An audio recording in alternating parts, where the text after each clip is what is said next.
We recently named the 2024 Toyota Corolla Hybrid the best compact hybrid for the money, and the 2024 Hyundai Elantra Hybrid was a close second. Now we have both here today, so we're going to see how they compare to their EPA estimated fuel economy. Our Corolla Hybrid is an SE trim level with all-wheel drive, and it's priced at $30,483 and gets an EPA combined rating of 44 miles per gallon. And our Elantra Hybrid is a high-end limited version. Its as-tested price is $30,810, and it has front-wheel drive, and it's rated at 50 miles per gallon combined. Now we have a 200-mile drive route ahead of us, and we're going to use that time to talk about what each of these cars does well and what they do not so well. So let's hit the road.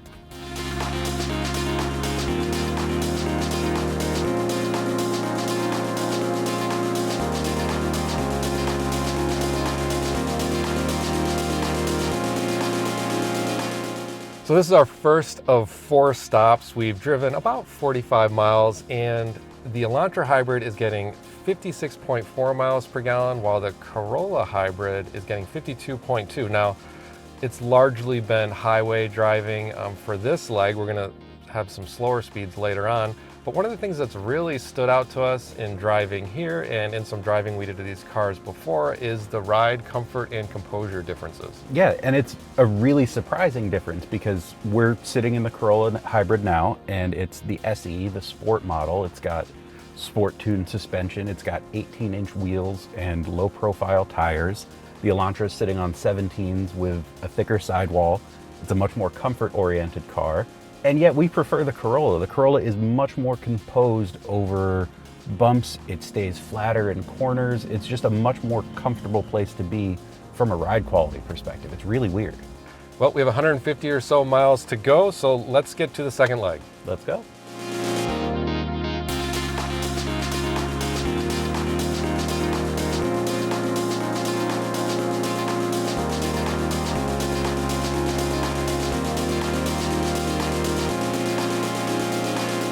Well, we just completed our second leg. How are we doing so far, Mike? Well, we're 104 miles in roughly. That's about halfway on our trip. The Elantra Hybrid, its fuel economy has jumped a little bit. It's up to 57.4 miles per gallon on the trip computer. The Corolla Hybrid has dipped a little bit from where it was before. It's now at 50.3 miles per gallon, but both are still well above their combined averages. Great so far. Also great, we're sitting in the Elantra, and it's a stark difference from the Corolla just in terms of how much nicer this interior is, particularly up front.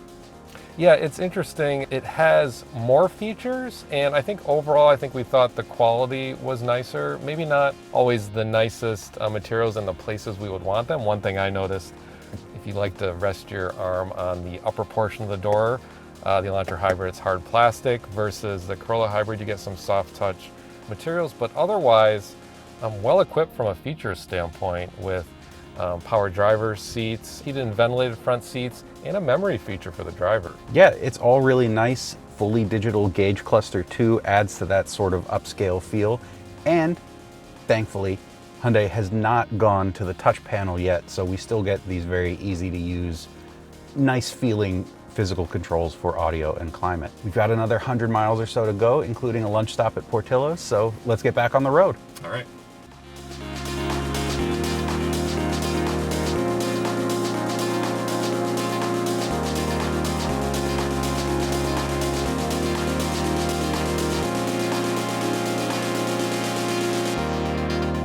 So we're at our third stop along our way. We've driven about 144 miles thus far, and the Elantra Hybrid and the Corolla Hybrid's fuel economy is pretty much the same as it was at the last update. The Elantra Hybrid is getting 57.5 miles per gallon, according to the trip computer, and the Corolla Hybrid is at 50.1 miles per gallon.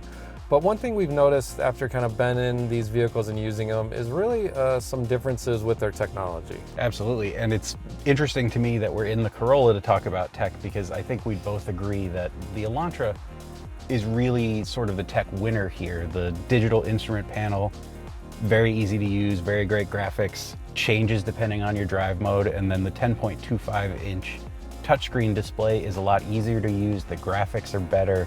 The CarPlay display on that screen, I think, is better. But we're in the Corolla because the Corolla has one thing that the Elantra doesn't have, and to me that almost makes the Elantra a deal breaker, and that is wireless Apple CarPlay and Android Auto connectivity. Yeah, with the Elantra, you still have to use a wired connection, and it's a older style USB-A connection, whereas in the Corolla Hybrid, you have USB-C. And it may seem like a small thing, but after you've used wireless CarPlay or wireless Android Auto, the convenience factor is pretty noticeable and apparent if you'd have to go back to a cabled setup. Absolutely. Well, we're almost done with this drive. We have a little less than 60 miles to go before we wrap up. We're going to be doing a lot more city driving though on this last leg, so we'll see how that affects fuel economy. Let's get to it.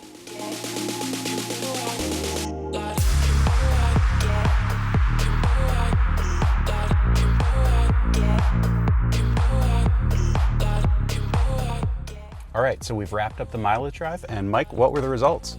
Well, for the Elantra Hybrid, its trip computer reading at the end was 60.2 miles per gallon. The pump calculated average we got was a little bit less at 55.9, both though over its 50 mile per gallon EPA rating.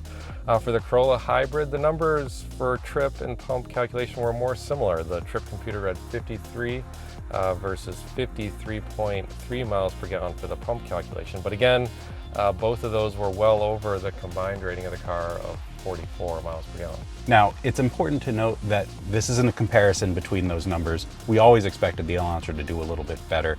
It is front-wheel drive. The Corolla Hybrid we have is all-wheel drive. But these are both two of the best hybrids you can get for the money in the compact sedan segment, and they prove it here again with their $30,000-ish prices and significant fuel economy results in our testing. Now, also important to note, your mileage may vary in these cars. We did this in the very flat Midwest. You have hills, you add different terrain, you might see different numbers, different weather will affect things, driving style will affect things. There's a lot of variables that go into this. Two of the best hybrids you can get for the money, and in our testing, they both overperformed their EPA ratings. Now, for more details on things we like and don't like about both of these hybrids, you can find it on Cars.com.